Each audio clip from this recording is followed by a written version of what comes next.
এটা ভাবতেও ভালো লাগে যে সিনেমা দেখে আমরাও মুভড হই। অনেক দিন আগে কোথাও কোনো একটা সিনেমা হলে বসে বা দেখার সময় সত্যজিৎ রায় সেই সেম সিনেমা দেখে মুভড হয়েছে। আমার মনে হয় যে কোন ফায় কোন গানের মানে যদি আপনি দেখবেন সবটা কুরআন থেকে নেওয়া। ওই যে একটা সিন থাকে না যে গান গাইতে গাইতে হচ্ছে জোন আউট হয়ে যাচ্ছেন, ক্যামেরাটা হচ্ছে মুভ করতেছে, তো ওর ওই জোন আউটের জায়গাটা দেখলে বোঝা যায় যে আসলেই মানুষ যখন তার ঈশ্বরের সাথে অনেক বেশি কানেক্টেড হয়ে যায় তখন ওনার কাছে পৃথিবীর কোনো কিছুই ওনার আশপাশ দিয়ে যায়। যে বাংলাদেশের বর্ষাকে, বর্ষা যে আসলে কত সুন্দর এটা মনে হয় ওনার আগে আসলে কেউ দেখায়নি, এবং ওনার মতো করে এখনো মনে হয় কেউ দেখাতে পারেনি। ঠাকুর, তারপর হচ্ছে তোমার কাটাই কাটাই সিরিজের ওই যে পিকে বসু, সত্যজিৎ রায়, ইভেন হচ্ছে ফেলগুদা, সবার হচ্ছে ক্রিয়েটিভ পার্সনদের না মি টাইম প্রচুর একটা ইম্পর্টেন্ট জিনিস। নিজের মতো করে ভাবা, নিজের মতো করে নিজের মধ্যে থাকা, বা নিজের চিন্তা করার সময় নিজের স্বপ্ন নিয়ে। একদিক দিয়ে প্রচুর মানুষ দুর্নাম করে গেছে, আরেক দিক দিয়ে পুরো ইউনিভার্সের a lot of people and even the universe তাকে পুশ করছে এই কাজটা করার। প্রত্যেকটা মানুষের, রমা বন্দ্যোপাধ্যায় বলি, সত্যজিৎ রায় বলি, বিজয় রায় বলি, সবাই সবার জায়গাতে না খুব স্ট্রিক্ট ছিল, হইলে এটাই করবো, নইলে বাদ। Hello everyone, welcome to passive journal book podcast. এখানে আমরা fiction, non fiction, business, self help সব ধরনের বই নিয়ে আলাপ আলোচনা করে থাকি। তবে আজকে একটা ভীষণ ইম্পর্ট্যান্ট এবং ভীষণ স্পেশাল ব্যাপার নিয়ে আমরা আলাপ আলোচনা করব, যেটা হচ্ছে পথের পাঁচালী থেকে কিভাবে সত্যজিৎ রায় সিনেমা তৈরি করলেন, কিংবা সত্যজিৎ রায় সিনেমায় চলে আসার গল্প, কিংবা আমাদের একজন কিংবদন্তি পরিচালক পাওয়ার গল্প। আজকে আমার সাথে আছেন আরও একজন ভীষণ এই যে ব্যাপার স্যাপার নিয়ে খুবই কি বলবো যে একজন সিনেমা লাভার বলেন, জাহাঙ্গীরনগরের সিনেমা ক্লাবের মেম্বার বলেন, সব কিছুই। ভাবনা মুখার্জি আপু, কেমন আছেন? হ্যালো, ভালো আছি, thank you for the very brief introduction. Thank you. না, আপনারা হচ্ছে অঞ্জন দত্তর সাথে কাজ করছেন, অনেক ব্যাপার স্যাপার আছে, so I have to respect you in that case. So Anjan Dutta দাদা, আসসালামু আলাইকুম। আজকের ব্যাপারটা না খুবই স্পেশাল, বিকজ সত্য কথা, তোমাকে যখন আমি বলি যে চলো এটা নিয়ে একটা এপিসোড করি, তার আগেও আমি এই যে পথের পাঁচালী কীভাবে তুমি তৈরি করলেন বা অপরাজিত সিনেমাটা 14-15 বার দেখছি, আমি কিছু নোট রাখছি। অ্যান্ড ওই যে টাইমটা, যে টাইম আমাদের কিছু করার ছিল না, ওই টাইমে বসে বসে মুভি দেখতাম, ইভেন মুভির এক একটা সিন 3-4 বার করে দেখতে লিখে রাখতাম আর কি। সো দেখো, সত্যজিৎ রায়কে নিয়ে আমরা যখন কথা বলছি তখন হচ্ছে উনি একটা অ্যাডভার্টাইজিং কোম্পানিতে চাকরি করেন, ইংলিশ মুভি প্রচুর দেখেন, প্রচুর হচ্ছে তোমার মিউজিক লাভার, খুবই, তাও আবার ওয়েস্টার্ন মিউজিক লাভার। ওই মানুষ, যে মানুষ বাংলা সিনেমা পছন্দ করে না, যে মানুষ বাংলা সিনেমা দেখে না, বাংলা বইও পড়ে না, ডিটেকটিভ বই পড়ে তাও ইংলিশ, ওই মানুষকে পথের পাঁচালী ধরো তোমার সত্য কথা বলতে মুভি, আমরা ওই সময় যদি চিন্তা করি 1952-53 সালের মুভি, পথের পাঁচালী মুভির স্ক্রিপ্টই না। মুভি মানে কি তোমার হচ্ছে ওই তো রোমান্স, ফাইটিং, এই সেই সব কিছু থাকবে।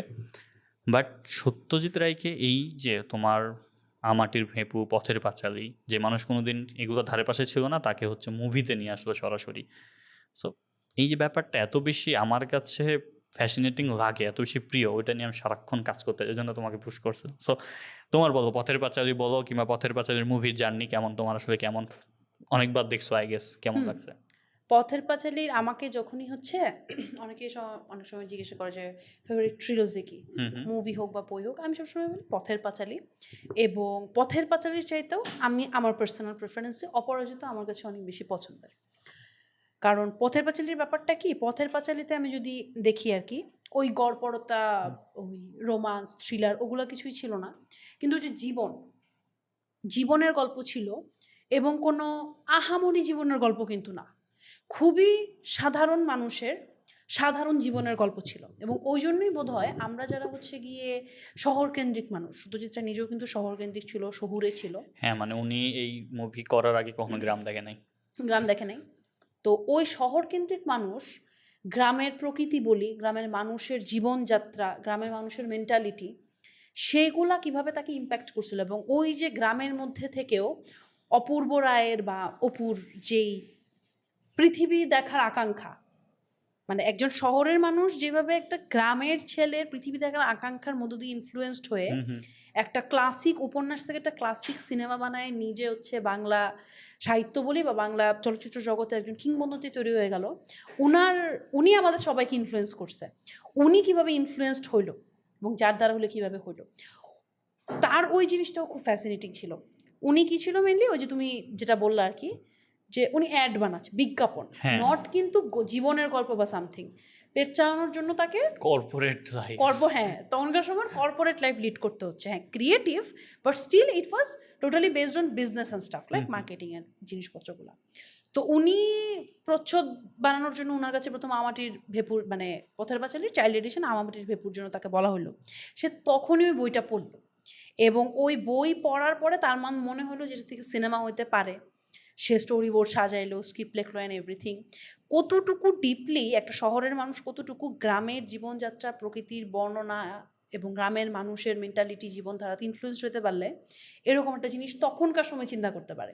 এবং আমরা যদি রিসেন্ট 2022 সালে যে অপরাজিত সিনেমাটা আছে, যেটা জিতু কামাল অ্যাক্টিং করছে, ওইখানে দেখাইছে না যে উনি যখন মানুষের কাছে যাইতো এটার জন্য ফান্ড তোলার জন্য এভরিথিং, তখন সবাই একটা কথা কি বলতো, এইসব সিনেমা এখন চলে না, এইসব সিনেমা এখন চলে না, কেউ দেখবে না। ওই যে সাহসটা উনি পাইছিল, যে গল্পটাও এত ভালো এবং নিজের মতো কনফিডেন্স থেকে যে সাহসটা উনি গ্যাদার করছিল, মাইন্ড ব্লোয়িং একটা ব্যাপার। হ্যাঁ মানে ধরো সত্যজিৎ রায় ওই যে জার্নিটা যদি আমরা ধরি, যে উনি একটা পাইলো তোমার, এবং আগে থেকে ক্রিয়েটিভ মানুষ ছিল, এবং আমরা অনেকেই জানি যে উপমহাদেশের প্রথম হচ্ছে সত্যজিৎ রায়, যে হচ্ছে সেলফি তুলছিল। মানে সেলফির আবিষ্কারক যদি আমরা বলি, যে নিজের ফোন মানে নিজের নিজের ছবি নিজে তোলার, যে এটাও সত্যজিৎ রায়ের করা। এবং তাদের পরিবার সুকুমার রায়, উপেন্দ্র কিশোর, পুরোটাই হচ্ছে একটা ক্রিয়েটিভ পরিবারই ছিল। তো তারপর যখন ধরো উনি গেল, ওনার ওই যে ট্রেনিংয়ের কাজে হচ্ছে লন্ডন গেল উইথ বিজয়া রায়। বিজয়া রায় আমাদের এই আজকের আলোচনার একটা বিশাল ক্যারেক্টার হিসেবে থাকবে, কারণ বিজয়া রায় থাকবে, সাথে আরেকজন মানুষ থাকবে আপু। এটা নিয়ে আমি এই বইটা পুরোটাই পড়ছি ওনার জন্য। সেটা হচ্ছে বিভূতিভূষণ বন্দ্যোপাধ্যায়ের স্ত্রী, যিনি এই মানুষ, হ্যাঁ এই মানুষ যে পরিমাণে স্ট্রাগল করছে, এই স্ট্রাগল নিয়ে আজ অব্দি আমি কাউকে কথা বলতে দেখি নাই, ইভেন কোনো লেখালেখিও দেখি নাই, কিন্তু আজকে আমরা বলবো। সো উনি যখন লন্ডন গেল, লন্ডন যাওয়ার পর উনি বললো যে 6 মাসে উনি 99টা সিনেমা দেখছে। বাট উনি কিন্তু এই যে এখন আমরা রিভিউ করি না, যে রিভিউ করি, স্টার দেই, উনার একটা আমি এই পড়ছিলাম যে উনি, ওনার খাতা ছিল, ওনার খাতার মধ্যে উনি লিখে রাখতো একটা বই বা সিনেমা দেখলে এটা সম্পর্কে 1-2 লাইন উনি লিখে রাখতো যে এটা ভালো, অমুক জিনিসটা ভালো, এটা ভালো হয় না, এবং উনিও হচ্ছে নাম্বার দিয়ে রাখতো। হ্যাঁ, তো এইগুলোর আবার আগে ওনার একটা অভ্যাস ছিল, সেইটা যে বই থেকে যে মুভিগুলো হয়েছে, ওই মুভিগুলো যখন উনি দেখতে যায়, তো তার আগে উনি মুভিটা মানে বইটা পড়তো, তারপর নিজে নিজে স্ক্রিপ্ট সাজাইতো যে if I was A director of this film, আমি কিভাবে গল্পটাকে নিতাম, তারপরে আবার হ্যাঁ মিলাই দেখতো। So interesting. ধরো উনি 99টা মতো ছবি দেখছে, কিন্তু একটা ফিল্ম যেটা ওনাকে ইন্সপায়ার করছে এবং বারবার দেখছে, সেটা হচ্ছে বাইসাইকেল থিফস। এই একটা মুভি ওনাকে নাড়াই দিছে আসলে, এবং উনি চিন্তা করছে কত সিম্পল ওয়েতে কত সুন্দর গল্প বলা যায়। সো এই একটা মুভি দেখার পর উনি যখন পার্কে হাঁটাহাঁটি করতে যায়, তখন উনি বলছিল যে আমি ঠিক যেই জিনিসগুলো আমার মুভিতে করতে চেয়েছিলাম বাইসাইকেল থিপসে, ওই জিনিসগুলোই উনি করে দেখিয়েছে। সো ওই একটা মুভি, ধরো আমরা 99টা মুভি উনি লন্ডনে গিয়ে দেখলেন, আগেও অনেক মুভি দেখছে, বাট দ্যাটস অন মুভি যেটা তাকে ইন্সপায়ার করছে আর কি, বাইসাইকেল থিপস। তোমার কেমন লাগছে বাইসাইকেল থিপস বলো? আমার এটা খুবই ভালো লাগছে, কারণ বাইসাইকেল থিপস আসলেই সত্যজিৎ রায়কে মুভ করতে পারছে। সো এটা আসলে কতটুকু পাওয়ারফুল একটা ফিল্ম সেটা বুঝাই যায়। তো অনেক সময় থাকে না, অনেকে ভাবে যে খুব সুন্দর একটা গল্প বলার জন্য হয়তো অনেক কিছুর দরকার, রিসেন্ট টাইমসের মতো যদি অনেক হয়তো হচ্ছে গিয়ে টাকা পয়সা ঢালতে হয়, ওটার মধ্যে অনেক কিছু দিতে হয়, অমুক দিতে হয়, তমুক দিতে হয়। কিন্তু তখনকার এত ভাস্ট টেকনোলজি ছিল না, এত আহামরি অ্যাস্থেটিকের কিছু ছিল না, এত ক্রিটিক কিছুই ছিল না তখনকার সময়। কিন্তু সাধারণ ওই যে মানুষের রুট লেভেলে মানুষের সিম্পল লাইফ লিড করার যে ইচ্ছাটা, ওই জিনিসটা সাধারণ ছোট ছোট বাচ্চাদের মধ্য দিয়ে, বা অ্যাডাল্ট মানুষজন কীভাবে বাচ্চাদের সাথে বাচ্চাদের মতো মিশে যাচ্ছে এবং নিজেদের লাইফে স্ট্রাগল কিভাবে করতেছে, বাচ্চাদেরকে বুঝতে দিয়ে বা না দিয়ে, বাচ্চারা হয়তো আবার বাচ্চাদের মতো করে সেই স্ট্রাগলটা দেখতে পারতেছেন, এভরিথিং। ওই পুরো জিনিসটা যখন একটা সিম্পল স্টোরি টেলিংয়ের মধ্যে, মানে আমরা আমাদের লাইফকে যখন দেখি ধরো আমাদের চারপাশে, তখন আমরা কিন্তু নিজেদের মাথায় স্টোরির মতো করে নিয়ে কিন্তু সারাদিনটা আমরা রিক্যাপ করি, আমরা যদি দিনের পরে রিক্যাপ করি। সো ওই মুভিটাও না ঠিক ওই রকমই, যে একদম খুবই সাধারণ জীবন যেভাবে চলে, ঠিক ওই গল্পটাই উনি বলে গেছে, কিন্তু এমনভাবে, ওই যে আমরা বলি না লিটল থিংস, উনি এমনভাবে জিনিসগুলোর মাঝখানে ছড়ায় রেখে গেছে যেন তোমার থট প্রভোক হয়, নিজের সাথে যেন তুমি কানেক্টেড হতে পারো।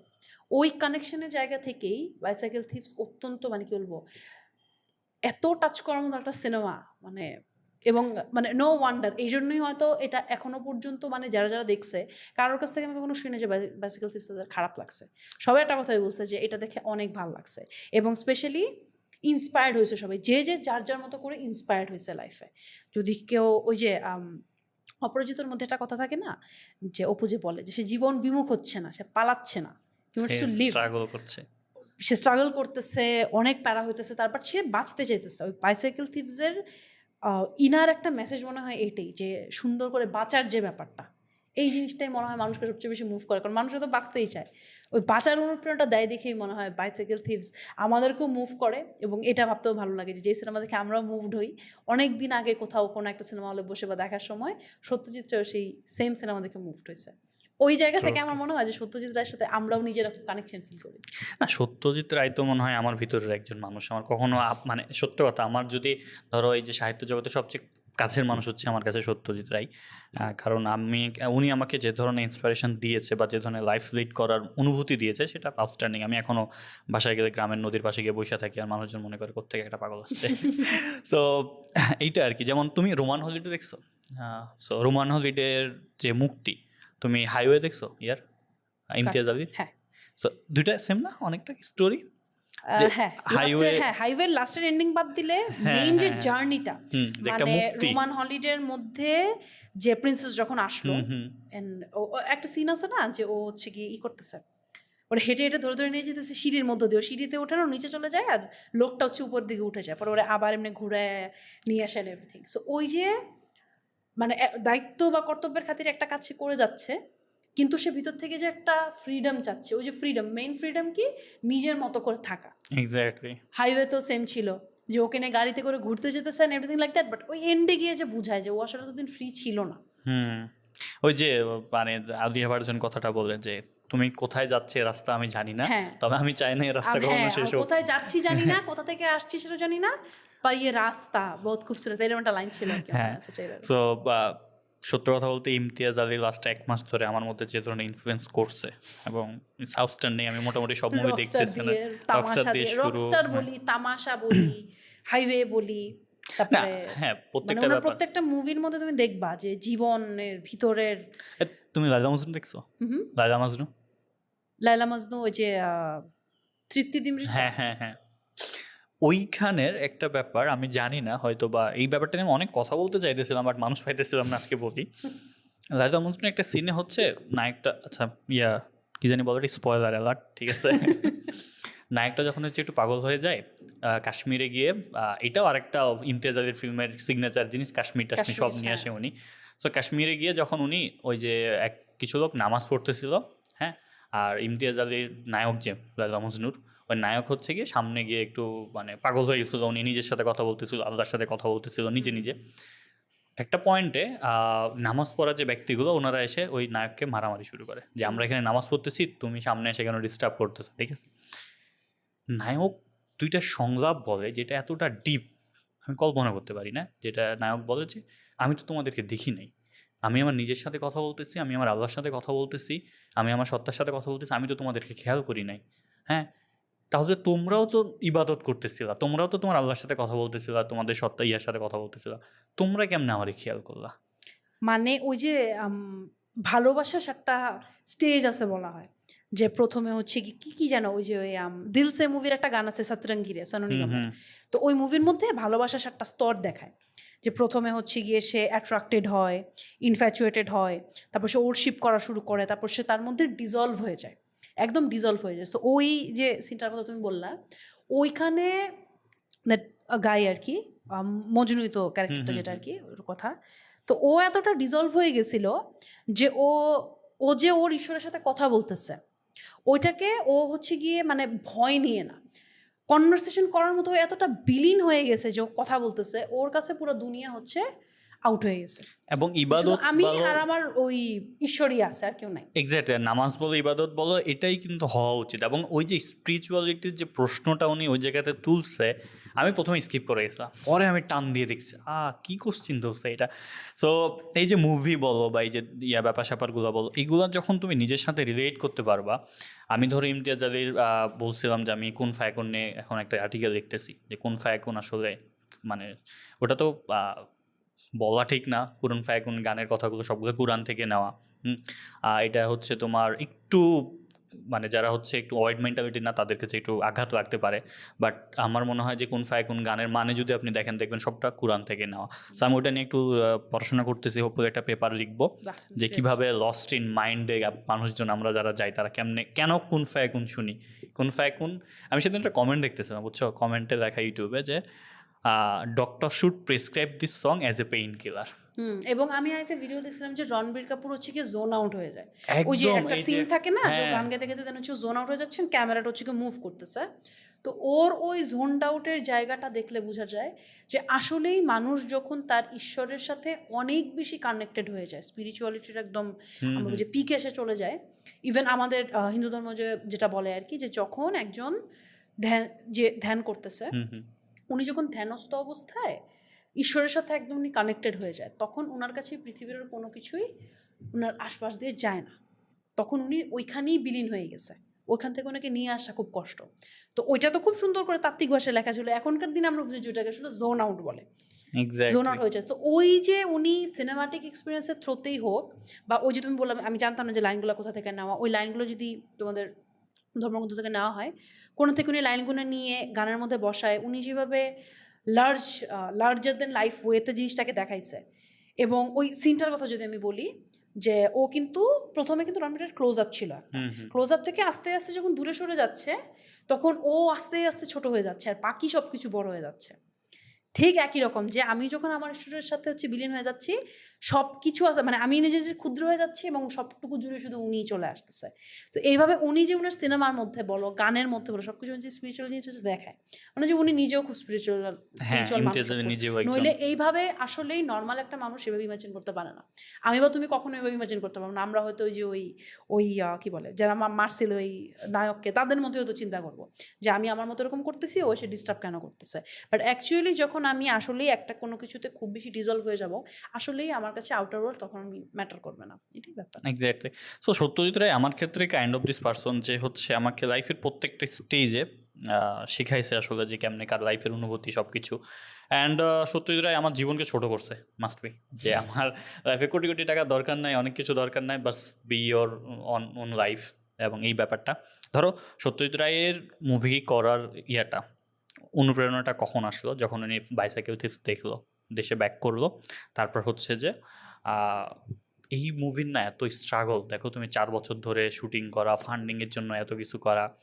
সো উনি যখন মুভিটা শুরু করলো তখন তো ফান্ডিংটা কিছু পাচ্ছে না, উনি চিন্তা করলো কি ইভেন এই যে আমরা যদি অনেক ব্যাপার আছে কথা না বলার, ক্যারেক্টার হান্টিংয়ে যদি যাই, মানে যখন হচ্ছে পুরোটা স্ক্রিপ্টটা সাজাইলো, স্টোরি বোর্ডটা সাজাইলো, যে আমরা যেটা এখন গ্রাফিক্স নভেল বলি, ওটা সম্ভবত স্টোরি বোর্ড যেটা সেটাই কাইন্ড অফ না, হ্যাঁ বলা যায়, তবে স্টোরি বোর্ডটা মেইনলি ইউজ করা হয় কেন, ধরো যে তুমি ওই সিনেমাটা, হ্যাঁ সিনেমার ক্ষেত্রে গ্রাফিক্স নভেল হচ্ছে স্টোরি বোর্ড কাইন্ড অফ। হ্যাঁ আবার গ্রাফিক্স নভেল তো উইন যে হচ্ছে যে কমিক্স দিয়ে এইসব ব্যাপার স্যাপারে পুরো এটা করে।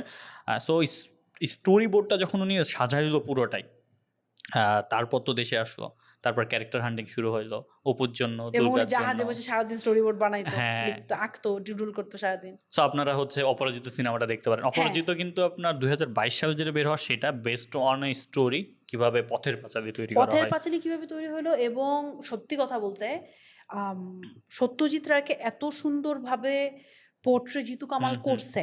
ইভেন আই স যে ওনার দাঁতের সামনে একটা অংশ হালকা ভেঙে দিয়ে, মানে উনি নিজেও যে কতটুকু সত্যজিৎ রায়ের মধ্যে ডিজলভ হয়ে গেছিল, বডি ল্যাঙ্গুয়েজ বলি, কথা বলার ধরন বলি, এক্সপ্রেশন, হাইটের কথা তো বাদে দিলাম, সে নিজেকে যেভাবে সত্যজিৎ রায়ের মতো করে তৈরি করছে, তার ডেডিকেশনটাও দেখার মতো ছিল। একদম একদম। এবং হচ্ছে আমাদের সত্যজিৎ রায়ের যে ছেলে, নাম সন্দীপ রায়, উনি তো বলছে যে আমার বাবাকে দেখতেছি এখন, ঠিক আছে, যেমন পরলোক থেকে উঠে আসছে, এই টাইপের মেকআপ ছিল, এত সুন্দর। সো ওই যে মানে কানেকশনটা ওইখানেই বিল্ড হয়েছে এক্স্যাক্টলি। মানে আমি তো সত্যজিৎ রায়কে ফিল করতে পারি মুভি দেখতে দেখতে, যে ওকে এইটাই সত্যজিৎ রায় আসলে ছিল, এমনই ছিল। আমিও প্রথমবার মনে হয় রাত 12টা 12:30টার সময় দেখার জন্য ছাড়ছিলাম। আমি ঘুমানোর আগে আইদার একটা বই পড়ে বা একটা সিনেমার কিছু একটা অংশ থেকে ঘুমাই, কি জন্য জানি ওই দিন আমি হচ্ছে গিয়ে মানে পুরান জিনিস ঘাটতে ঘাটতে আচ্ছা একটা সিনেমা দেখি, 12টার সময় এমনি সিনেমাটা ছাড়ছি, শেষ না হওয়া পর্যন্ত আমি আমাদের আর ঘুমাইতেই পারি নাই। প্রথমবার যখন দেখছিলাম তখনের কাহিনী বললাম। এরপর আমি অনেকবার এই সিনেমাটা দেখছি এবং আমাকে পার্সোনালি এই সিনেমাটা রেকমেন্ড করছিল আমার মা। আমার মা Nice. আমাকে নিজে পথের পাঁচালী কিনে দিয়ে পড়তে দিছিল, পরে আমার মাই আমাকে দেখাইছে এবং এই অপরাজিত সিনেমাটা আমার মাই আমাকে দেখাইছে। Nice. Thank you mom.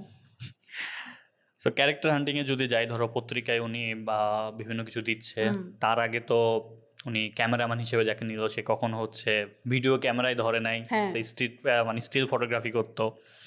So এই যে প্রত্যেকটা ব্যাপারে সাহসিকতার পরিচয় দেওয়া, এবং এখানে না একটা কথা বলা আছে এই যে এই বইয়ে, যে 1900 কত সাল থেকে দাঁড়াও, এই যে 1952 সাল থেকে 1955 সাল পর্যন্ত পথের পাঁচালীর প্রশংসা কারো মুখে শুনে নাই। মানে 3 বছর যারা কথা বলছে তারাই দুর্নাম করছে, তারা হচ্ছে আশা দেখায় নাই। একমাত্র একটা মানুষ 3 বছর পরে সে প্রশংসা করছে। সো একটা জিনিস আমি ক্লিয়ার করতে চাই যে আপনি যদি মন থেকে কিছু তৈরি করতে চান, মন থেকে কিছু এফোর্ট দেন, মানুষের কথায় কোনো দাম দিয়েন না। যদি আপনার মনে হয় you are in the right way, do it just. The thing is যে এখানে সত্যজিৎ রায় যে কাজটা করতে চাইছে, সে তার প্যাশনটাকে ফলো করছে এবং সেটা ভালো কাজ করছে, সেটা ভালো সিনেমা বানাইতে চাইছে, which is a good thing, right?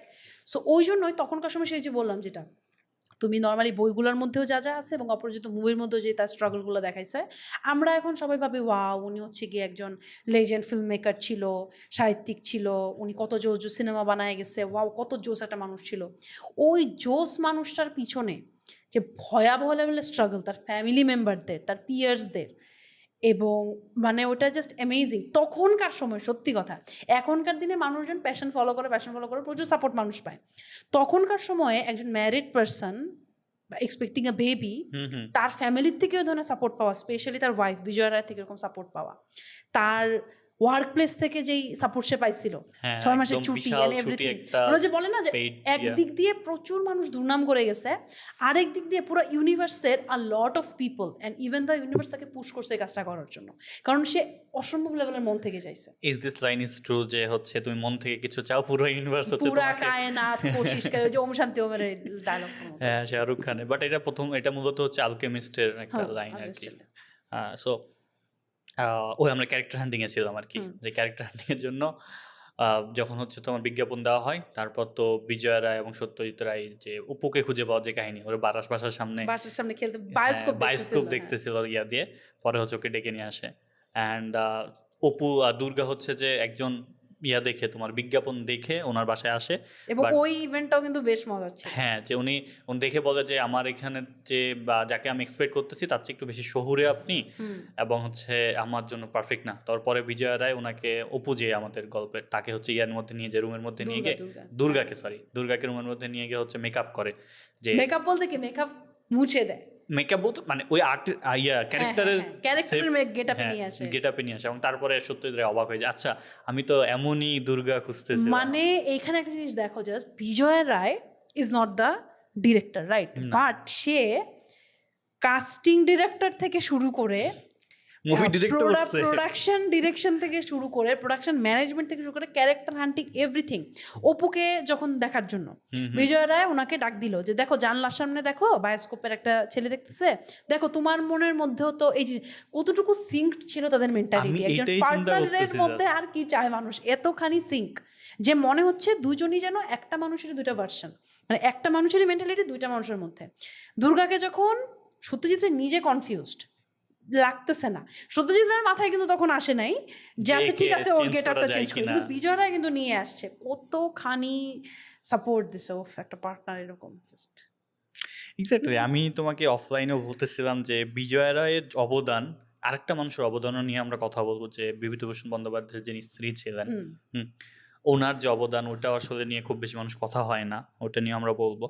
So ধরো কাস্টিং মাস্টিং সব হলো, তারপর আমাদের এখানে সম্ভবত পথের পাঁচালীতে কানু বন্দ্যোপাধ্যায় কিন্তু প্রফেশনাল ক্যারেক্টার ছিলেন, হরিহর যিনি ছিলেন সর্বজয়ার স্বামী, উনি বাদে সবাই হচ্ছে যে হয় নতুন, জীবনে কখনো সিনেমা করে নাই, বা হচ্ছে যে তোমার ওই যে থিয়েটারে করছে একটু একটু, এই টাইপের আর কি, শখের থিয়েটার বলে না, যে আমরা হয়তো স্কুল কলেজে করছি ওই রকম আর কি, নাটক করছি, সেরকম প্রফেশনাল বলতে একমাত্র চুনিবালা দেবী, যিনি অনেক আগে, তাও theatre artist, not cinema artist, আর কানু বন্দ্যোপাধ্যায় একমাত্র ছিল আর কি। হ্যাঁ, ওদেরকে নিয়ে একটা সিনেমা রেডি করছে, এবং এটা সিনেমা পাড়া তো এত বেশি মানে হাসির একটা জিনিস হয়ে গেছে যে কোনো প্রফেশনাল নায়িকা নাই, নায়ক নাই, গান নাই, রোমান্স নাই, মারামারি নাই, মানে তখনকার দিনে যেটা ছিল মশলা, হ্যাঁ কোনো মশলাই ছিল না।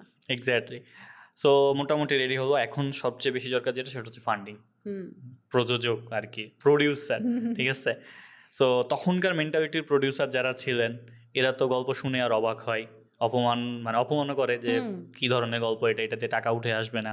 শেষ পর্যন্ত ধরো সত্যজিৎ রায় কি করলেন, যে জায়গাটা সবচেয়ে কষ্টের, যে উনি কিন্তু প্রচুর সময় ধরে রেকর্ড সংগ্রহ করছেন। আমরা তোমার ধরো যেমন রেয়ার বই সংগ্রহ করার হ্যাবিট আছে, মারা গেলেও আমরা ওই বিক্রি করবো না ওই বই, ঠিক আছে।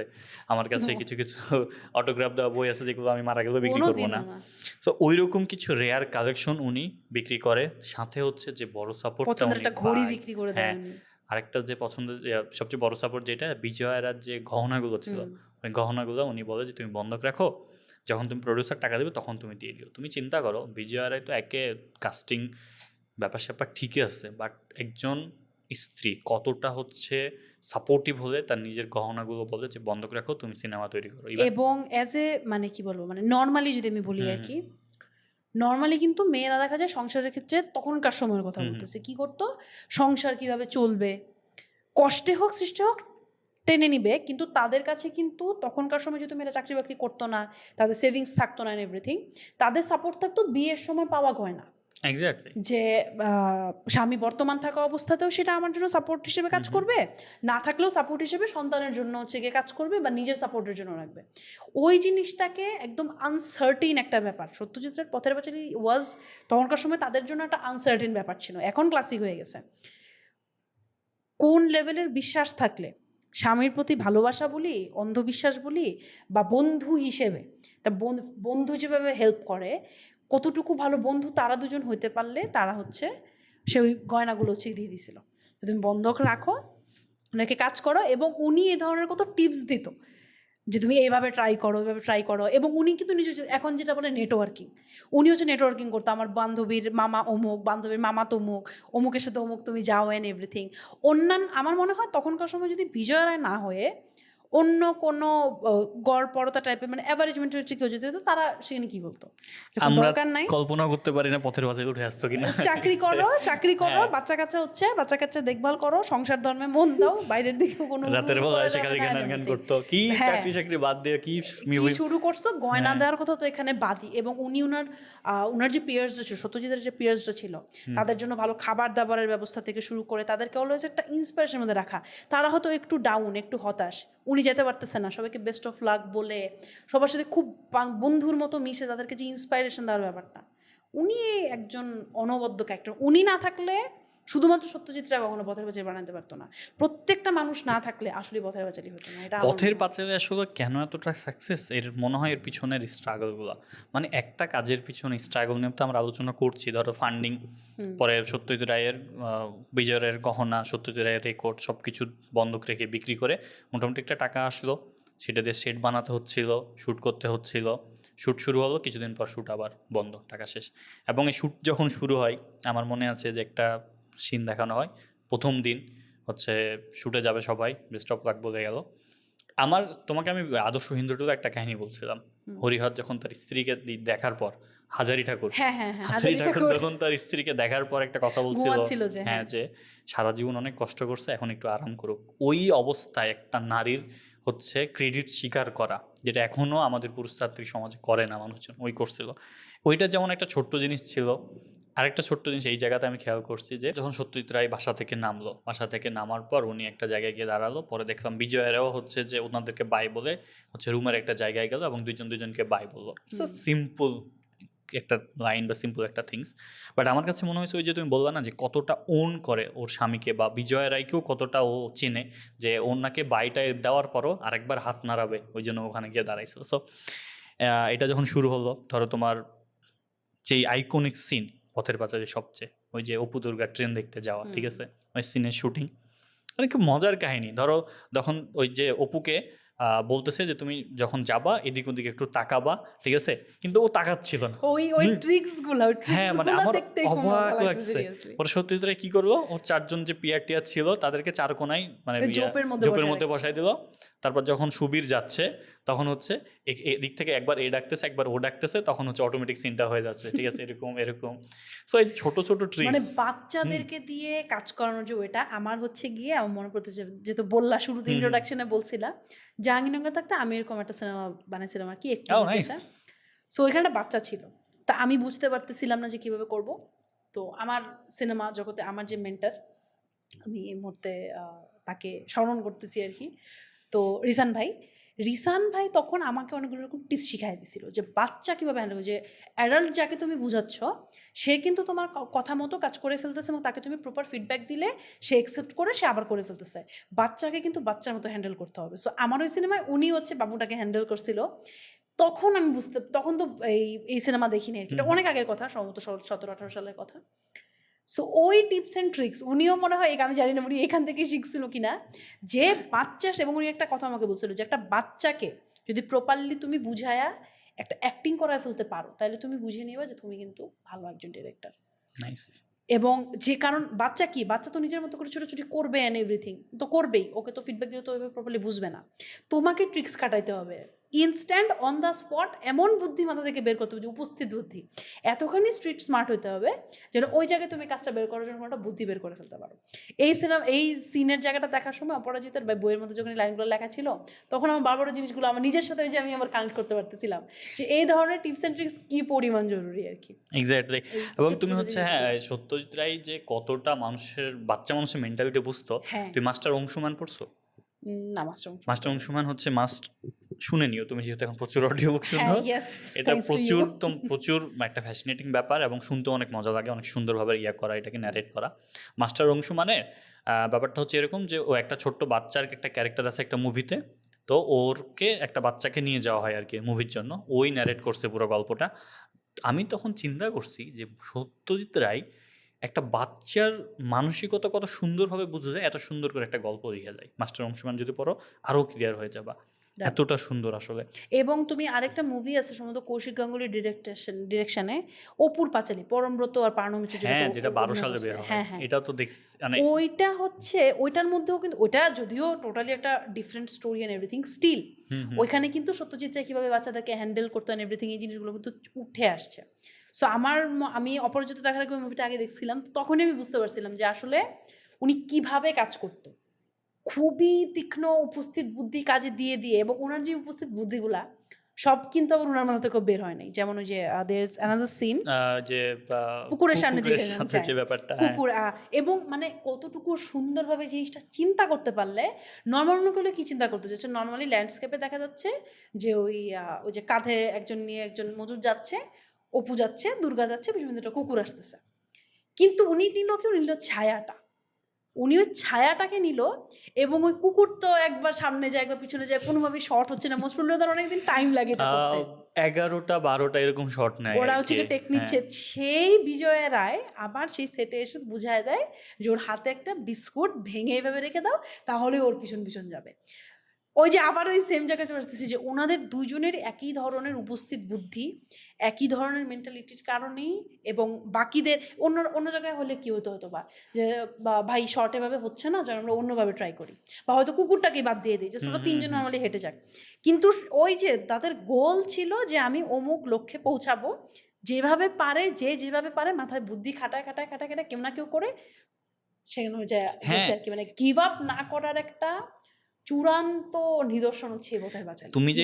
তুমি এটা বললা, ওই যে তখন তোমার ওই যে অপু আর দুর্গার ট্রেন দেখার যে জার্নিটা, ওটার প্রথমের প্ল্যান ছিল পুরোটা একটা টেকে নিবে, মানে ওই ট্রেন দেখতে যাওয়া, দৌড়ানো, ট্রেন আসা, পুরোটা একটা টেকে নিবে। কিন্তু ওখানকার যে সুবীর না, ক্যামেরাম্যান নাম আমি ভুলে গেছি, দুঃখিত, ওই ক্যামেরাম্যান যিনি ছিল, ওই ক্যামেরাম্যান সত্যজিৎকে বললো যে দাদা আপনি এভাবে চাচ্ছেন, এটা তো পুরো রিস্কি হয়ে যায়, যদি শ্যুটটা মিস হয় তাহলে আবার পরের ট্রেনের জন্য 1 ঘন্টা 45 মিনিট অপেক্ষা করতে হবে, এবং লাইটিং ইস্যু এন্ড স্টাফ ছিল।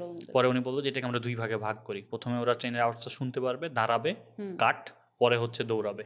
সো দেখো এটাতে কিন্তু সত্যজিৎ রায় বলেন, এটা কিন্তু ওই ক্যামেরাম্যান বলছে। সো প্রত্যেকেই ওন করতো ব্যাপারটা, প্রত্যেকেই ইমাজিন করে রাখছে ব্যাপারগুলো। এবং আরেকটা সিন ছিল যে যেখানে যেদিন উনি ছিল না, বৃষ্টির দিন, উনি বুঝাই দিয়ে চলে গেছিল, বাকিরা সত্যি কথা, আমাদেরও যদি এরকম কিছু থাকতো যে কারোর আন্ডারে কোনো কিছুতে কারো একটা প্রজেক্ট আমরা কাজ করতেছি, উনি হয়তো নয়, আমরা হয়তো নর্মালি আমাদের মতো করে করে চলে গেলাম, কিন্তু তারা কতখানি ওন করতে পারলে বৃষ্টির জন্য বসেই আছে এবং বৃষ্টি আসলো ওই অবস্থায় তাড়াতাড়ি ওই যে তিরপল নাকি বলে ওগুলোর ভিতরে ক্যামেরা নিয়ে ওনারা কাজ করে ফেলছে এবং ঠিক উনি যেভাবে চাইছিল ওইভাবেই করছে। হ্যাঁ, ও মানে কি বলো যে টিম ওয়ার্কের একটা বিশাল বড় এক্সাম্পল এবং সবার ওনারশিপ এক্সট্রিম লেভেলের। এটা জরুরি, ওনারশিপ দেওয়া কাজে। যেমন বৃষ্টির কথা বললাম, তোমাকে আমি যদি ধরি আর কথা বলি, কাশফুলের কথা বলি, কাশবন যখন দেখে গেল সত্যজিৎ রায়, ঠিক আছে খুব সুন্দর, এবং ওনার একটা সিনও আছে। হ্যাঁ, পরে সত্যজিৎ রায় বলল যে ও কাশবনের জন্য 1 বছর অপেক্ষা করছে। সো সেট বানাচ্ছে না, একটা প্রকৃতির মধ্যে সিনেমা নিবে, বাইরের আউটডোর শুটের কিন্তু খুব প্রচলন ছিল না ওই সময় কলকাতার মুভিতে। হ্যাঁ, সেট বানায় কাজ করতো আর কি, কিন্তু জাস্ট ওই যে একটা সিন, যে সিনটা এখন আমাদের মনে লেগে আছে এবং থাকা উচিত, কারণ ওটার পিছনে অনেক স্ট্রাগল আছে। তারপর ধরো বৃষ্টির কথা বলতেছো, বাংলা মুভির চলচ্চিত্র জগতে এবং ওই পডকাস্টে বলা হয় যে বিশ্ব চলচ্চিত্রে সম্ভবত এরকম রেয়ার একটা ঘটনা যে পুরো বৃষ্টির সিনটা জাস্ট প্রকৃতির উপর দাঁড়ায় করা হয়েছে, যে আমি বৃষ্টির জন্য অপেক্ষা করতেছি, প্রকৃতির থেকে যখন বৃষ্টি পড়বে তখন আমি শুটটা করবো।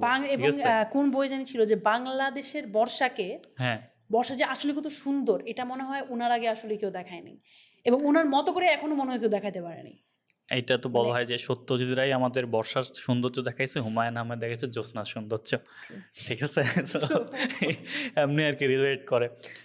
সো আসলে যে টিম ওয়ার্ক বলো, প্রত্যেকটা জায়গায় এত বেশি মানে এঙ্গেজ ছিল প্রত্যেকটা পার্সন, ইচ এন্ড এভরি। এক বছর করে যারা ওয়েট করছে কেউ কিন্তু চলে যায়নি। আমি এরকম মনে হয় মানে কোনো পাই নাই যে কেউ চলে গেছে ইচ্ছা করে, অধৈর্য হয়ে হচ্ছে প্রজেক্ট থেকে কেউ লিভ করছে। সবাই কিন্তু শেষ পর্যন্ত 4 বছর ধরে শুট হয়েছে একটা মুভির, এবং এটাই খুব সেন্সিটিভ ব্যাপার হচ্ছে যে আমাদের যে বৃদ্ধ একটা থাকে ক্যারেক্টার চুনিবালা দেবী, ওনার বয়স বাড়তেছিল, উনি যে কোনো কিছু হয়ে যেতে পারতো।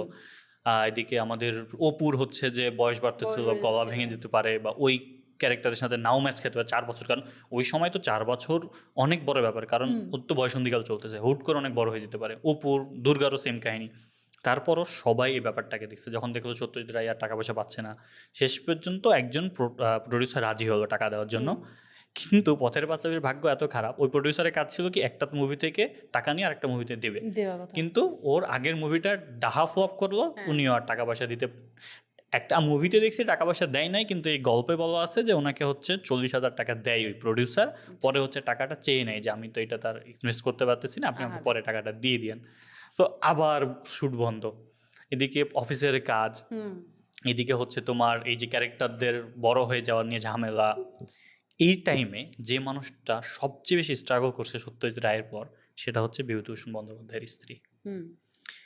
কেন স্ট্রাগল করছে? এই মানুষের কাছে ওই টাইমে 10 থেকে 12টা প্রডিউসার আসছিল, বলতেছে আমাকে দেন, সত্যজিৎ রায় তো পারতেছে না, টাকা নাই, ওর হবে না, এই সেই করে। ওই মানুষটা ধৈর্য নিয়ে বসেছিল, এবং কোনো পেপার ওয়ার্ক কিন্তু ছিল না, মৌখিকভাবে জাস্ট বলছে যে ঠিক আছে, সত্যজিৎ রায় যখন আসছিল বাসায় যে আমরা তোমাকে এটা সত্য দিচ্ছি, তুমি ছবি বানাও, যখন প্রডিউসার টাকা পয়সা দেবে তখন আমরা একটা পেপার করে নিব, অ্যান্ড আমি তোমাকে হচ্ছে রিকোয়েস্ট করবো যে এখানকার পেপারটা বের করো তুমি, এই যে চুক্তিপত্রটা, এইটা আমি যদি আপনাকে দেখাই, সত্যজিৎ রায়ের পথের পাঁচালী চুক্তিপত্র হচ্ছে এইটা। সো চুক্তিপত্র ছিল মৌখিক, 10 বা 4টা বছর ধরে বিভূতিভূষণ বন্দ্যোপাধ্যায়ের স্ত্রীর কাছে প্রপোজাল আসতেছে, এবং যে উনি নিজেও তখন অনেক ফাইন্যান্সিয়াল ক্রাইসিসে ছিল, বাট স্টিল বাট আবার হচ্ছে এমন এত লোভনীয় প্রপোজাল, 20,000 30,000, তখনকার 30,000 20,000 অনেক টাকা। উনি তখন মানে আমি যতটুকু জানি যে রমা বন্দ্যোপাধ্যায় মোস্ট প্রবাবলি বিভূতিভূষণের সেকেন্ড ওয়াইফ ছিল আর কি। তো ওই জায়গা থেকে উনার বেশ কম বয়সী বিভূতিভূষণ বন্দ্যোপাধ্যায় মারাও গেল, উনি একা উনার যখন বাচ্চা কাচ্চা নিয়ে তখনকার সময়ে একজন উইডো ওম্যান আরেকজনের জন্য মৌখিক চুক্তির মাধ্যমে বসে আছে যে না এই ছেলেটা পারলে মানে আমার হাজবেন্ড ওই যে বিজয়ারা সত্যজিৎ রায়ের কেমিস্ট্রির মতো করে বিভূতিভূষণের বন্দ্যোপাধ্যায়ের ওয়াইফ আর ওনার মধ্যে যে কেমিস্ট্রি ছিল যে আমার হাজবেন্ডের এই জিনিসটা কেউ পারলে এই ছেলেটাই পারবে, আমি ওকেই দিব, তারও যে একটা এক্সট্রিম লেভেলের বিশ্বাস, ফেথ নিয়ে বসে থাকা, এবং এটা অনেক বড় একটা সাপোর্ট ছিল। এটা না থাকলে তো এক্স্যাক্টলি মানে আমি আপু তোমাকে প্রথমেই বললাম যে দেখো এদের অবদান নিয়ে সবাই কথা বলে, কিন্তু এই যে মানুষটার অবদান, আমি এটা পড়তে গিয়ে জাস্ট অবাক হয়েছি যে ওনার একে ফাইন্যান্সিয়াল ক্রাইসিস চলতেছে, উনি হচ্ছে তারপর সত্যজিতের কাছে কোনো টাকা পয়সা পায় না, এরা ওকে অগ্রিম দিবে বলতেছে 10-12 জন, ইভেন এমন একজন মানুষ আছে যাকে না করা কঠিন, হ্যাঁ। পরে উনি কি বলছে, পরেও চিঠির মাধ্যমে না করছে। সো এত স্ট্রাগল করছে জাস্ট একটা কারণেই, যে বিভূতিভূষণ বন্দ্যোপাধ্যায়ের এই পথের পাঁচালী একটা, মানে এই পথের পাঁচালীকে যে একমাত্র ভালো করে ফুটিয়ে তুলতে পারবে সেটা সত্যজিৎ রায়, এবং আমি তাকে কথা দিয়েছি এবং আমি তার জন্য অপেক্ষা করব। শেষ পর্যন্ত ওই যে আমি তোমাকে বললাম যে 3-4 বছরে সত্যজিতের পথের পাঁচালী নিয়ে কেউ প্রশংসা করে নাই, একজনই করছে। অ্যান্ড দেয়ার হচ্ছে ওয়ান গাই যে হচ্ছে বিভূতিভূষণ বন্দ্যোপাধ্যায়ের স্ত্রীকে বলছে যে আমি বাধ্য হচ্ছি আপনাকে সম্মান করতে, যে আমি এতদিন ধরে আপনার পিছনে লেগে আছি, আপনি বিক্রি করেন নাই, আপনি এটা মৌখিক ইয়ার জন্য এতদিন ধরে আপনি আপনার কথার দাম দিয়েছেন, আপনি বিশ্বাস করেছেন সত্যজিতের উপর, এই জন্য আমি আপনাকে সম্মান করতে বাধ্য হচ্ছি। যে ওনার ওনার যে পোস্টারটা ছিল, হ্যাঁ হ্যাঁ, পোস্টারটা দেখে উনি বলছিল যে কতখানি ক্রিয়েটিভ এবং নতুন ধরনের পোস্টার উনি বানাইছিল তখনকার সময়। সো শেষ পর্যন্ত আমরা দেখলাম যে ওই যে বিজয় রায় নেটওয়ার্কিং দিয়ে হচ্ছে ইয়ার কাছে যায়, ওয়েস্ট বেঙ্গলের গভর্নমেন্ট ওয়েস্ট বেঙ্গল গভর্নমেন্টের কাছে যায়। এবং তুমি কি জানো হচ্ছে ওয়েস্ট বেঙ্গলের গভর্নমেন্টের কোন প্রজেক্ট থেকে টাকাটা দেওয়া? মোস্ট প্রবাবলি রোড, হ্যাঁ, রোড ডিপার্টমেন্ট থেকে টাকাটা দেওয়া পথের পাঁচালী নামের জন্য। পথের পাঁচালী নামের জন্য। সো এবং হচ্ছে ইয়া থেকে এন্ডিংটা চেঞ্জ করতে বলে, হ্যাঁ এন্ডিং চেঞ্জ করে বলে যে এটা হ্যাপি এন্ডিং দাও, সুজলা সুফলা, হ্যাঁ সুজলা সুফলা গ্রাম দাও, কারণ এখন শহর দেখাও, হ্যাঁ এখন হচ্ছে গ্রামে সরকার অনেক উন্নয়ন কাজ করতেছে, বাট স্টিল ওই মানুষটা নিজের জায়গাতে অনড়, নিজের জায়গাতে হচ্ছে তোমার স্ট্রাগল করতেছে। আর প্রত্যেকটা মানুষের, রমা বন্দ্যোপাধ্যায় বলি, সত্যজিৎ রায় বলি, বিজয় রায় বলি, সবাই সবার জায়গাতে না খুব স্ট্রিক্ট ছিল, হইলেই এটাই করবো, নইলে বাদ। এক্স্যাক্টলি, এই জন্যই মনে হয় এই জিনিসটা এত খানি সুন্দর হয়ে হতে পারছে যে আমি 100 প্ল্যান করছিলাম, ওরা কেউ 99ও মানে আপোষ করে নাই, 100ই হইতে হবে, এই জন্য এই জিনিসটা মনে হয় 200 হয়ে গেছে। এক্স্যাক্ট। এবং তুমি কল্পনা করো যে ওই জন্যই যখন উনি সিনেমাটা বানায়, ওর সামনে বাইসাইকেল থিপস ঠিক আছে, উনি তো ভিনদেশের সিনেমা, বাংলা বা ভারতবর্ষের ধরনের কোনো সিনেমা হয় নাই এখনও, এবং এটা ব্যবসা সফল হবে কিনা সেটা নিয়েও সবচেয়ে বড় সন্দেহ ছিল আসলে। কারণ হচ্ছে মানে এই সিনেমা মানুষ কেন দেখবে, কি দেখবে না দেখবে। বাট ওই যে আমি সবসময় একটা কথা বলি যে তোমার পিছনের স্ট্রাগল যদি থাকে, তোমার সাকসেস বা তোমার ফলাফলটা আসলে খুব বেশি মজবুত হয়, বা তোমার হচ্ছে ভিত শক্ত থাকলে বিল্ডিং অনেক উপরে যায় আসলে। সো এই ব্যাপারটা সত্যজিৎ রায়ের পথের পাঁচালীতে ঘটছে। উনি ধরো ফান্ডিং পাইলো পরে ইয়ার থেকে, সরকারের কাছ থেকে ফান্ডিং পায়, মুভি শুরু করলো, এবং ওটা একটু মানে একটু ইয়াতে আসতো, গ্যাপ দিয়ে দিয়ে ফান্ডিংটা আসতো, আরও বেশি টাইম লাগলো, 4 বছর ধরে পথের পাঁচালী শ্যুট হলো।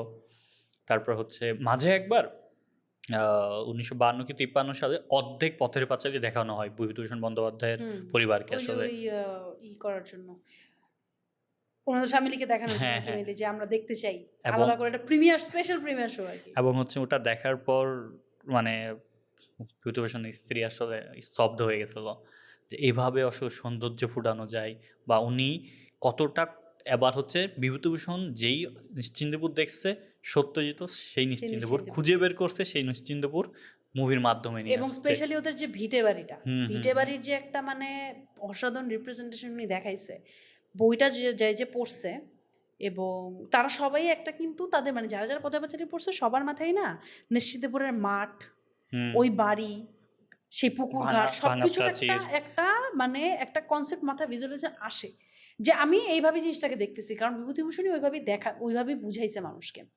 সেম টু সেম জিনিস পর্দায় অনেকের পালস ধরে এবং লেখকের পালস ধরে সেটাকে নিয়ে আসা, সার্বজনীনভাবে সেটাকে নিয়ে আসা, সত্যজিৎ রায় ছাড়া আসলে আই ডোন্ট থিঙ্ক আর কেউ পারতো কখনো। এই জন্যই ওনাকে ইউনিভার্সে ওনাকেই বাইছে নিচ্ছিল, হি ওয়াজ দ্য চোজেন ওয়ান, যে উনিই বানাবে। অদ্ভুত। মানে দেখো, তোমার যখন সত্যজিৎ রায়ের মানে মুভিটা যখন মাঝপথে, তখন আবার হচ্ছে তোমার ইয়া থেকে, মাঝপথে না, শুরুর যে স্ট্রিট ফটোগুলো আছে ওগুলো আবার হচ্ছে একজন নেপালে মনে হয় একটা ইয়া আসে, তোমার পরিচালক আসে, তাকে দেখানো হয় এক্সিবিট একটা। হ্যাঁ, তারপর হচ্ছে উনি নিউ ইয়র্কে নিয়ে যাওয়ার জন্য ইয়া করে। বাট মুভিটা যখন ফাইনালি শেষ হয়, এটার মিউজিকটা আজও আমাদের এত পছন্দের।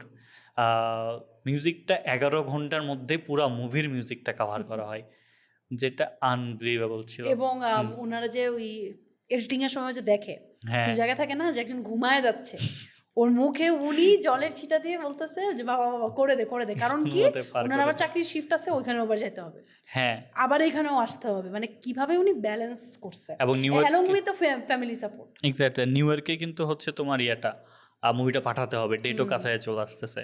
তো আমরা যখন দেখি যে ফাইনালি যখন সত্যজিৎ রায়ের পথের পাঁচালী রেডি, একটা প্রিমিয়ার শো হলো হচ্ছে হট্টাকর্তাদের জন্য, এবং সেখানে দেখা গেল যে বাঙালিদের খুব বেশি ভালো লাগে নাই, বাইরের দেশে যারা তাদের ভালো লাগছিল আর ঠিক আছে। ভালো লাগে নাই। বাট ওই যে সত্যজিৎ রায় যেখানে আড্ডা দিত, ওখানে একটা সিন আছে না, যে সিনটা দেখার পর আমার গায়ে লোম দাঁড়ায় গেছিল। যেখানে আড্ডা দিত, পরে ওখানে যাওয়ার আগে একটা কনভারসেশন হয় যে পথের পাঁচালী কি সিম বানাইছে, মানে দরিদ্রতা দেখাইছে, ওই জন্য নিউ ইয়র্কে হচ্ছে পুরস্কার পাইছে, হ্যান ফ্যান ত্যান। পরে একজন বলে যে তুমি কি নিউ রিয়েলিজমের নামটা কখনো শুনছো? বই এবং হচ্ছে মুভি এর মধ্যে যে বাস্তবতার যে পার্থক্যটা ছিল, সেটা পথের পাঁচালী বা পথের পদাবলী বলা হয় ওই সিনেমাতে। পথের পদাবলী হচ্ছে সরাই দিছে, এবং সত্যজিৎ রায় তার কিছুক্ষণ পর এন্ট্রি নেয় ওখানে। এন্ট্রি নেওয়ার পর সবাই মিলে প্রথমত হচ্ছে ওইটার ওকে স্যার বলা শুরু করে, তারপর হচ্ছে একজন অটোগ্রাফ নেয় এবং সবাই দাঁড়িয়ে হাত তাড়িয়ে দেওয়া শুরু করে। আমার জাস্ট মনে হয়েছে যে একজন মানুষ 4টা বছর ধরে এত বেশি বকাঝকা গালিগালাজ এত কিছু খাওয়ার পর শেষ পর্যন্ত ওই জায়গাতে গিয়েই আবার স্ট্যান্ডিং ওভেশন পাইছে। সো মানে পথের পাঁচালী তৈরির গল্প যে কারো জীবনের জন্য তার স্বপ্নের ক্ষেত্রে একটা বিশাল বড় উদাহরণ হয়ে থাকতে পারে আমার মনে হয় সব সময়ের জন্য। এবং যে ক্যারেক্টারগুলো ছিল যাদেরকে নিয়ে তিনি স্বপ্ন দেখছে, অবাস্তব রকমের একটা জিনিস তিনি তৈরি করছে। আমার জাস্ট মনে হইতো দেখো যে আপু যেই জিনিস, যে মানুষ বাংলা সিনেমা পছন্দ করতো না, বাংলা বই পড়তো না, সেই মানুষ একটা বই পড়লো, ওই বই থেকে সিনেমা বানালো এবং বিশ্ববিখ্যাত একজন পরিচালক হয়ে উঠলো আসলে। এবং উনি কিন্তু হচ্ছে গিয়ে ইংলিশ ছাড়া উনি মিউজিক বলো, মুভি, বই, সব জিনিসে কিন্তু উনি একটু পাশ্চাত্য জিনিসের উনি পছন্দ করতো। কারণ কি, যে তখনকার সময়ের মানুষের মতো বাংলা সিনেমা তো জাস্ট মাসালা মুভি হচ্ছে, এখন আর প্রপার সিনেমা বলতে কিছু হয় না। সিনেমা বা ওই ড্রামাটাকে একদম ওই সিনেমা বা ড্রামাটিকভাবেই দেখানো এবং অবাস্তব কিছু না। কারণ তখনকার দিনে না মানুষের মধ্যে ছিল যে হ্যাঁ আমি সিনেমা দেখতে যাচ্ছি রিয়েলিটিকে এসকেপ করার জন্য, রিয়েলিটি দেখার জন্যই আমি আর যাবো না, বা গেলেও রিয়েলিটির মধ্যে আমি কী দেখবো, সেই হইতেছে কি মানুষ কষ্ট করতেছে হ্যান ত্যান বিজেপি। কিন্তু উনি রিয়েলিটিও দেখাইছে এবং সেটার মধ্যে উনি সৌন্দর্যও দিছে, থট প্রভোকিং জিনিসও দিছে, সৌন্দর্যও দিছে। মানে এই জন্যই মানে এটা এত বেশি অবাস্তব ছিল তখনকার সময়ে, যে এই জিনিসগুলা যে সিনেমায় দেওয়া যায়, তৎকালীন সিনেমায় দেওয়া যায়, ওটাকে ব্যবসা সফলও করা যায়, স্ট্রাগল করে করে 100 টার্গেট করছে, 101-এ গিয়ে শেষ করা যায়। এইটা হচ্ছে গিয়ে কি বলবো, মানে সবাই তো মোটিভেশনাল কোট খুঁজে, মোটিভেশনাল স্টোরি খুঁজে অ্যান্ড এভরিথিং, আর কিচ্ছু লাগবে না। You don't like the book, you don't like to watch movies, বই পড়তে ভালো লাগে না, বইও পড়ালে পথের পাঁচালী দেখাও লাগবে না, কিছুই করা লাগবে না। শুধু পথের পাঁচালী নামে একটা সিনেমা কিভাবে তৈরি হয়েছিল এবং যে তৈরি করছিল সে কিভাবে এই সিনেমার জগতে আসলো, কেন আসলো, কোথা থেকে আসলো, কিভাবে সিনেমা বানাইলো, সে সিনেমার কি হইল, এই পুরাটাই মনে হয় আরেকটা মানে বিশাল বড় একটা যে বলে না লাইফ লেসন টাইপের একটা গল্প হয়ে থাকবে আর কি সবসময়। পথের পাঁচালীর এখানে তো আমরা আপাতত 2টা বই দেখতে পাচ্ছি, যে 2টা বইয়ের মধ্যে যা যা ছিল আর কি, কিন্তু এছাড়াও কিন্তু আরো অনেকগুলো বইয়ের মধ্যে হ্যাঁ আমি প্রচুর কথাবার্তা আছে। আমি হচ্ছে লাস্ট এটাও পড়ছি, তারপর হচ্ছে বিষয় চলচ্চিত্র সত্যজিৎ রায় ওটা পড়ছি, মুভিটা দেখছি, অপুর পাঁচালী মুভি দেখছি, কয়েকটা আর্টিকেল পড়ছি। মোটামুটি আমাদের তো সময় একটু কম ছিল, তারপরও আমরা অপুর পাঁচালী নামে ওনার একটা বইও আছে কিন্তু, যেখানে উনি ওই এই টাইপের একেই বলে শুটিং নামে একটা বই আছে, ওটার মধ্যে অপুর পাঁচালী একটা চ্যাপ্টার আছে যেখানে উনি শুধুমাত্র এইগুলো নিয়ে কথাবার্তা বলে, ওনার ন্যারেশনে যে উনি কিভাবে দেখছিল শুটিং এর টাইমগুলো। এক্স্যাক্টলি। সো আমরা মোটামুটি চেষ্টা করছি প্রত্যেকটা ডকুমেন্টেশন নিয়ে কালেক্ট করে কথাবার্তা বলার জন্য, বাট আমার মনে হয় আরও অনেক কিছু বাকি, এখনও অনেকের পার্সপেক্টিভ থেকে দেখা বাকি, অনেকের হচ্ছে বা দেখা বাকি। তারপর ধরো মুভিটা যখন শুরু হলো, মানুষজন তো মানে কেউ কল্পনা করে না যে এই মুভি আসলে হাউসফুল থাকবে সব সময়, ঠিক আছে। প্রথমে ওই যে ওই একটা সিন থাকে যে একটা কাপল বসে বসে কথা বলতেছে, অপরাজিত মুভির মধ্যে কাপল বসে কথা বলতেছে যে এই সিনেমা না থাকলে এখন আর জাতি থাকবে না। যেই সিনেমা মানুষজন এত কথা বললো যে এই জিনিস তো কোনোদিন সিনেমা হইতেই পারে না, 4-5 বছর পর সেই সিনেমা না দেখলে মানুষের আর লোক সমাজে মুখ দেখানোর জায়গা থাকতেছে না। মানে তুই পশ হবা না, তুমি এলিট শ্রেণীর মধ্যে থাকতে পারবা না। এলিট কি মানে তুমি সভ্য মানুষের মধ্যে পড়বে না যদি তুমি এই সিনেমা না দেখো। মানে ওই যে 180 ডিগ্রি যে ঘুরে যায় মানুষের সিচুয়েশন, মানে একটা ভয়ানক এক্সাম্পল যে একদম প্রপারলি কাজকর্ম করতে পারলে আসলে যে এন্ডে যে টেবিল টার্ন হয়ে যায়। ইটস ট্রু, আমরা অনেক জায়গায় দেখছি, আমরা হাজারি ঠাকুরের স্ট্রাগল পড়ছি, এটা তো কাল্পনিক, কিন্তু এই যে এটা তো রিয়েল, রিয়েল, এটা তো রিয়েল। তারপর হচ্ছে ধরো মুভিটা যখন তোমার প্রথম মুভি ভারতবর্ষের, যেটা হচ্ছে কান ফেস্টিভ্যালে যায়, এবং তার প্রথম মুভি লাইফের, এবং best human documented film award পাই, কিন্তু প্রথম দিকে একজন সাকসেসফুল ক্রিটিক্স যিনি ছিলেন উনি উঠে গেছিলেন। কিন্তু মুভিটা যখন একটু ডিপে যায়, মানুষজন যখন ডিপ দেখা শুরু করে, এবং কান চলচ্চিত্রের মতো জায়গাতে তোমার তো বেস্ট ডকুমেন্টেড অ্যাওয়ার্ড তো পাইলো, স্ট্যান্ডিং ওভেশন পর্যন্ত পাইছে আসলে। সো এতটা চমৎকার। এবং এটা নিয়েও বলছিল যে উনার মুভিটা মনে হয় একদম লাস্টের দিকে ছিল, হ্যাঁ একদম প্রথম দিন আর কি, প্রথম দিন লাস্টের দিকে ছিল, এই জন্য মানুষজন দেখে নাই। পরের দিন থেকে হচ্ছে এটা নিয়ে কথাবার্তা বলা শুরু হয়, যখন মানুষ বুঝতে পারে যে actually what is going on their. Exactly. এবং যে হলে দেখানো হচ্ছিল ওটা একটু আনইম্পর্টেন্ট, মানে তেমন ইম্পর্টেন্ট মুভি জায়গায় দেখানো হতো না, এরকম হলে আসলে দেখানো হচ্ছিল। বাট বলা হয় না যে তোমার মধ্যে যদি ওই ধরনের, বা তোমার কাজ যদি ওই ধরনের প্রতিভা সম্পন্ন হয়, তোমার জায়গা ঠিক হয়ে যায় বা জায়গা খুঁজে নেওয়া যায়। অনেক জায়গায় সুযোগ থাকলে, নেটওয়ার্কিং থাকলে আরও আগে হয়, বাট হোপফুলি যারা স্ট্রাগল দিয়ে কাজ করে, যারা একটা ওন করে প্রত্যেকটা ব্যাপার, তাদের ব্যাপারগুলো কেন জানি আসলে দাবায় রাখা যায় না। এটা হচ্ছে ওইটা মানে ওই যে বলে না কি একটা লাইন থাকে যে পথিক যখন পথে নামে, পথই পথিকরে পথ দেখায়, মানে খুঁজে যায়, সৃষ্টি করে নেয় আর কি, সে সৃষ্টি করে নেয়। সো সত্যজিৎ রায়ের ব্যাপারটা এরকম ছিল যে সে পথ পাচ্ছে না, কিন্তু সে হাঁটাটা বন্ধ করে নেই। ওই জন্যই সে আলটিমেটলি, আমি বলবো না যে এই পথের পাঁচালী হচ্ছে গিয়ে অনেকগুলো অ্যাওয়ার্ড পাইছে, মানুষের ভালোবাসা পাইছে, ক্লাসিক হয়েছে, তার জার্নি শেষ হয়ে গেছে, তার জার্নি এখনো চলতেছে। That's why we are talking about it. So ওই যে উনি এমন একটা পথে হাঁটছিল যে ওই পথের কোনো ডেস্টিনেশনই ছিল না, এমনি তো ডেস্টিনেশন ছিল, আনসার্টেন ছিল, কিন্তু কিচ্ছু নাই, কোনো আশার আলোও ছিল না যে আগে একজন এরকম করে গেছে, আমরা এরকম করলে হয়তো কিছু হবে। উনারাই একদম এটা ফার্স্ট করছে, ওনার ডেস্টিনেশনের চিন্তাটা করে নাই দেখে ওনাদের এই জার্নিটা এখনো রয়ে গেছে, যে ওনারা একটা জার্নি শুরু করে দিয়ে গেছিল, উনাদের গল্প এবং উনারা যে গল্প থেকে ইন্সপায়ার্ড হয়েছিল, দুইটা গল্প একসাথে মিলে নতুন আরেকটা জার্নি হয়ে গেছে। তো আমার কাছে মনে হয় এটাই মনে হয় কোনো সিনেমা বা কোনো গল্প বা কোনো মানুষের স্বপ্নের সবচেয়ে বড় ব্যাপার, যে উনার স্বপ্নটা উনি আরও অনেক মানুষের মধ্যে ছড়ায় দিয়ে, ওনার চলে যাওয়ার পরে বা ওনাদের ওই রিলেটেড সবাই চলে যাওয়ার পরেও জেনারেশন টু জেনারেশন ওই জিনিসটা ফ্লো করতেছে।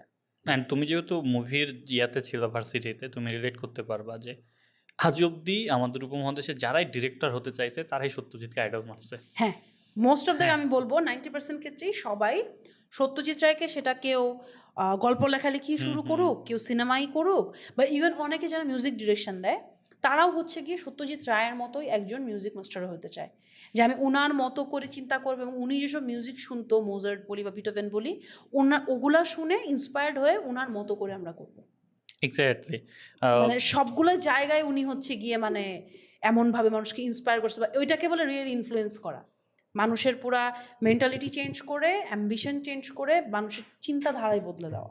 এক্স্যাক্টলি। তারপর পথের পাঁচালীর পর ধরো অপরাজিত আসে, অপুর সংসার আসে। অপরাজিততে যেই ব্যাপারটা আমরা দেখি যে ওই যে কুসংস্কার সবকিছু ছেড়ে একটা বিগার ওয়ার্ল্ডের দিকে যাচ্ছে, সে বিগার পিকচারের দিকে যাচ্ছে।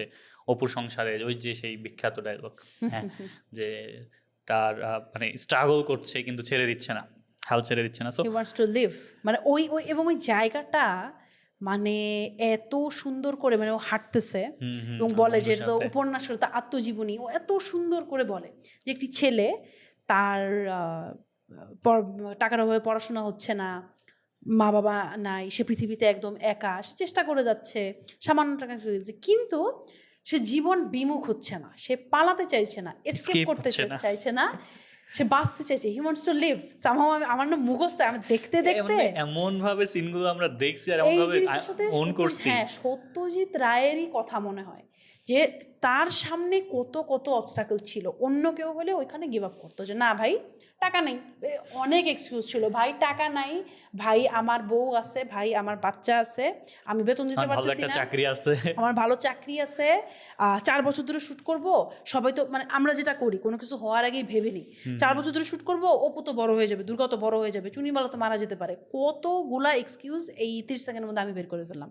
হয়তো আমরা এসব এক্সকিউজ দিতাম, বাট উনি কি বলছে, এসকেপ করছে না, পালাতে চাইছে না, সে বাঁচতে চাইছে, সে আগায় যাইতেছে, যে না ওই যে হি ওয়ান্টস টু লিভ, ওই যে সে তার স্বপ্নটাতে যে লিভ করতে চেয়েছিল, সে ওই দিকেই যেতেছে। সো এই জায়গায় ওই সিনটা দেখলে আমার সবসময় শুধুমাত্র সত্যজিৎ রায়ের কথা মনে হয় যে উনি নিজের কথাটাই মনে হয় এইখানে জাস্ট দিয়ে দিছে। তোমার কি মনে হয় না আপু যে ফিল্ম ডিরেক্টর বলো গল্প লেখক বলো এরা আজীবন শুধু নিজের কথাই বলে? হ্যাঁ, এবং এটাই তো উচিত। এটাই উচিত আমার কাছে মনে হয়, কারণ বর্তমান সময়ের অনেক সিনেমা বা মানে কি বলবো, মুভির কথা বলি বা গল্পের কথা বলি, থাকে না যে মানে তারা ফরমায়েশি কাজ করে, অনেকেই করে, এটা আগেও করতো এখনো করে। ফরমায়েশি বলতে কীরকম, অন্যকে আনন্দ দেওয়ার জন্য বা অন্য যা চাচ্ছে শুধুমাত্র সেটাই দেখানো। যে তুমি যেমন, আমি হয়তো ম্যাঙ্গো জুস দেখতে চাচ্ছি, তুমি অ্যাজ এ ডিরেক্টরকে ম্যাঙ্গো জুসই দেখাবা, কিন্তু তুমি মনে মনে পাইনাপেলের জুস গল্প বলতে চাচ্ছ। তো যারা সত্যজিৎ রায় বা সত্যজিৎ রায়ের মতো যারা অ্যাকচুয়ালি মুভি লাভার ডিরেক্টর থাকে, আমি ডিরেক্টর বলবো না, আমি বলবো স্টোরি টেলার। স্টোরি টেলার, সে গল্পে লিখের মধ্যেও লিখায়ও হচ্ছে কি গল্প বলতে পারে, বা সে সিনেমার মাধ্যমে বলতে পারে, বা সেটা গানের মধ্যেও বলতে পারে। যে অ্যাকচুয়ালি গল্প বলতে চায়, এই পডকাস্টের মধ্যেই হোক, সবাই নিজের নিজের ওই গল্পটা হচ্ছে গিয়ে তারা বলে যে আমি একটা জিনিস এভাবে পারসিভ করছি, এটা আমার গল্প, অন্য কারো গল্প ছিল যে আমি এই গল্পটা পড়ে আমি এরকম মনে করছি, যখন আমার গল্প এইটা এখন আমি তোমাকে বলতে চাই।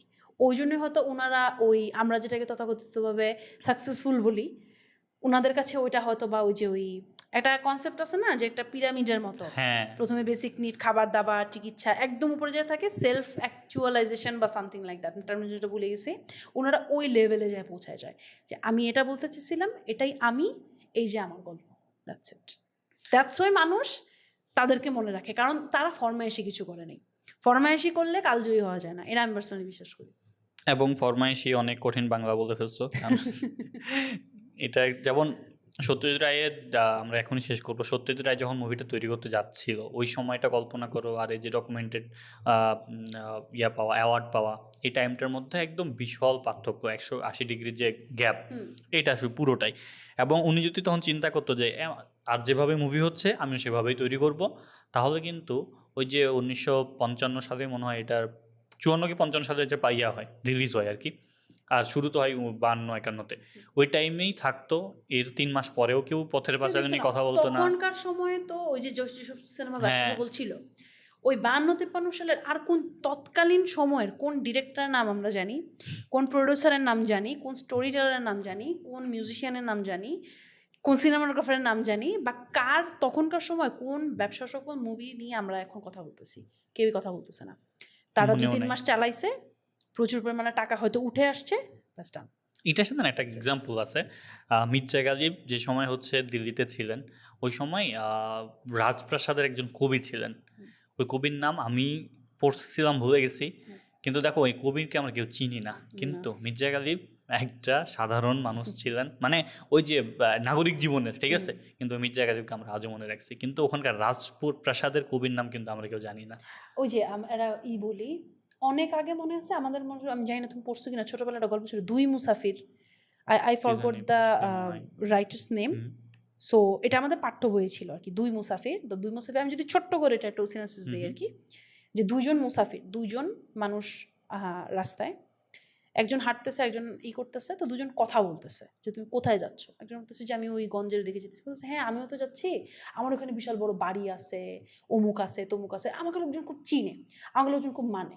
ওই লোকটা বলতেছে আমাকে আসলে সেরকম কেউ চিনে না, আমি আসলে খুবই নর্মাল, আমি জাস্ট এমনি ঘোরাফেরা করি বা হ্যান ত্যান, ছোটো ছোটো কিছু সংলাপ ছিল।